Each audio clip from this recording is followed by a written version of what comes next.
பக்தி கிளிட்ஸ் ஆன்மீக சகோதர சகோதரிக்கெல்லாம் என்னுடைய அன்பான பணிவான வணக்கத்தை தெரிவித்துக் கொள்கிறேன். பக்தி கிளிட்ஸை பொறுத்த வரைக்கும் 12 ராசி 27 நட்சத்திரத்துக்குரிய சோழி பிரசவத்தினுடைய பலன்களை எல்லாம் முழுமையாக இறையர்களாலும் குருவர்களாலும் தொடர்ந்து பக்தி கிளிட்ஸ் சொல்லி வருகிறேன். அந்த வகையில பார்க்கும்போது ஒவ்வொரு மாதமும் நாம் ஒவ்வொரு காலத்தையும் கடந்துதான் வர வேண்டும். அதுதான் விதிதானி. அந்த வகையில பார்க்கும் பொழுது இந்த மாதம் நவம்பர் மாதத்தை பொறுத்த வரைக்கும் எவ்வாறு இருக்கும் என்பதை நம்ம சோழி பிரசனத்துல பார்க்க போறோம். குறிப்பா மிதுனத்தில் இருக்கக்கூடிய மிருகசீரிஷம் 3 4, திருவாதிரை, புனர்பூசம் 1 2 3. அந்த வகையில பார்க்க மிதுன குரு இப்ப வந்து ஜென்ம குரு. அப்படிப்பட்ட ஒரு சூழ்நிலையில இருந்தவரு அப்ப குரு பகவானை பொறுத்த வரைக்கும் அதிசாரமா அவர் கடகம் போய் கடக குருவாக இருக்கின்றார். கிட்டத்தட்ட பாத்தீங்கன்னா நவம்பர் மாதம் அவர் இந்த குறுகிய காலத்துல இந்த இடைப்பட்ட காலம் ஒரு வாய்ப்புங்க. அதாவது தவித்தவனுக்கு தண்ணீர் கொடுப்பது போல, பசித்தவனுக்கு ஒரு கவலை சாதம் கொடுத்தது போல, அனாதையா இருக்கக்கூடிய ஒரு காலகட்டத்துல ஒரு ஆறுதல் கிடைக்கிற மாதிரி ஒரு அருமையான சந்தர்ப்பம். திரும்பவும் அவருக்கு வந்துடுறாருலாம் பயப்படாதீங்க. ஏன்னா ஒரு சந்தர்ப்பம் தர்றாரு, இப்படி இருந்தா நல்லா இருக்குமே ஒரு வாய்ப்பை தர்றாரு. அப்படிப்பட்ட ஒரு சூழ்நிலையில சோழி பிரசனத்துல மிதுன ராசிக்கு எவ்வாறு இருக்கும்? ஒரு தனிப்பட்ட கிரகத்தை வைத்தெல்லாம் ஜோதிடம் சொல்லிட முடியாது. குறிப்பா சோழி பிரசனம் அந்த வகையில சனியும் குருவும் இந்த இருவரை வைத்தே இந்த சோழி பிரசனம் நகருகிறது. இப்ப நம்ம பார்க்கலாம். மிதுன ராசியில் இருக்கக்கூடிய மிருகசீரிஷம் 3 4.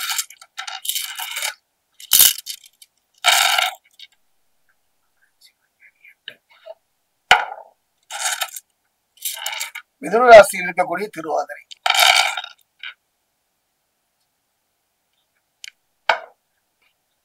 அடுத்ததா பாத்தீங்கன்னா மிதுன ராசியில் இருக்கக்கூடிய புனர்பூசம் 1 2.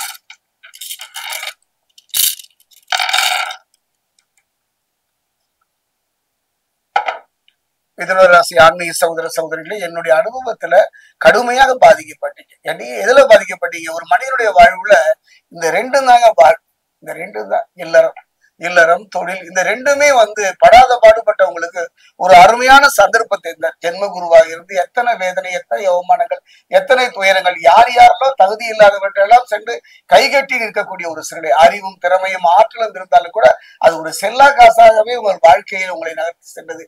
ஆனா அந்த இடைப்பட்ட காலத்துல மிதுனத்தில் இருந்த குரு பகவான் கடகத்திற்கு வந்து கடக குருவாக இருக்கின்றார். அதையும் பார்த்தீங்க நேரத்துல பாத்தீங்கன்னா டிசம்பர் மாதம் 5ஆம் தேதி மிதுனத்துக்கு திரும்பவும் வருகிறார். ஒரு அருமையான சந்தர்ப்பம்.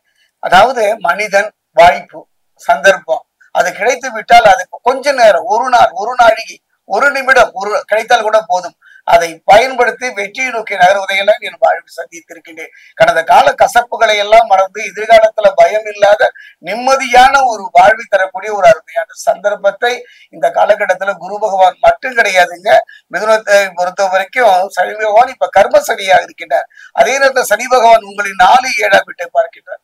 அவருடைய பார்வை, அதாவது 2 பேரும் உங்களை படாத பாடுபட்டு விட்டார்கள். சனியும் குருவும் சேர்ந்து உங்களுடைய கர்ம ரீதியாகவும் சரி, வாழ்வியல் ரீதியாகவும் சரி, எத்தனை போராட்டங்களை சந்தித்து கடுமையா உடைத்தீர்கள். கடுமையான ஒரு உழைப்பு, அந்த உழைப்புக்கு ஏற்ற பலனை பெற முடியும். நல்ல மனைவி, நல்ல பிள்ளை, நல்ல குடும்பம் எல்லாம் இருந்தும் சில காலகட்டங்களை இழக்கின்ற சூழ்நிலையை சந்தித்தீர்கள்.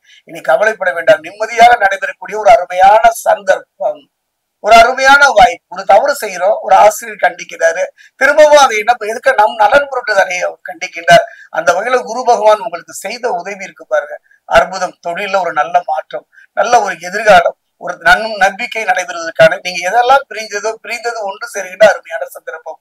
குறிப்பா ஒரு விஷயங்க, இந்த அந்யோன்யம் சொல்லுவாங்க. கணவன் மனைவி உறவை பொறுத்த வரைக்கும் ஒரு அந்யோன்ய உறவு, கணவன் மனைவி உறவு மட்டுமல்ல, பிள்ளைகள் உறவுகள் மட்டுமல்ல, எத்தனை உறவுகளாக இருந்தாலும், தொழில் ரீதியா இருந்தாலும், ஒரு முதலாளி தொழிலாளி உறவா இருந்தாலும் அந்த அந்யோன்யம் பலப்படும். பயமற்ற ஒரு நிலை ஏற்படும், ஒரு நிம்மதியான ஒரு தருணம் ஏற்படும்.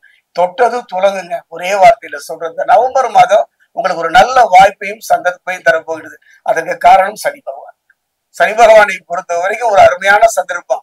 சனி வக்ர நிவர்த்தி அடைகின்றார் நவம்பர் மாதம் 16ஆம் தேதி. இது ஒரு அருமையான வாய்ப்பு அல்லவா? அதே நேரத்துல மிதுனத்திலிருந்து கடகத்துக்கு வந்த கடக குரு ஒரு வாய்ப்பை தருகின்றார். திரும்பவும் அவர் 5ஆம் தேதி மிதுனத்துக்கு வருகின்றார் டிசம்பர் மாதம். அந்த இடைப்பட்ட காலம் ஒரு அருமையான ஒரு வாய்ப்பு, அருமையான சந்தர்ப்பம். நல்ல தொழில் முன்னேற்றம், நல்ல ஒரு திருமண யோகம், பிரிந்தவர் ஒன்று கூடுகிற ஒரு செயல். அதே நேரத்துல பாத்தீங்கன்னா செவ்வாய் மட்டும் உங்களுக்கு இதுவரை ஒரு 8ஆம் கனியாகவே இருந்த செவ்வாயும் உங்களுக்கு ஒரு நல்ல மாற்றத்தை தரப்போகிற. செவ்வாயின் சிறப்பு புரிந்து கொள்கின்ற ஒரு தன்மை. அந்த புரிந்து கொள்கின்ற தன்மை இல்லாம தான் இது வரைக்கும் போராடிங்க. ஏங்க நீங்க அடுத்தவங்களை புரிஞ்சுக்கிட்டீங்க, ஆனா அடுத்தவங்க உங்களை புரிஞ்சுக்கணும்ல.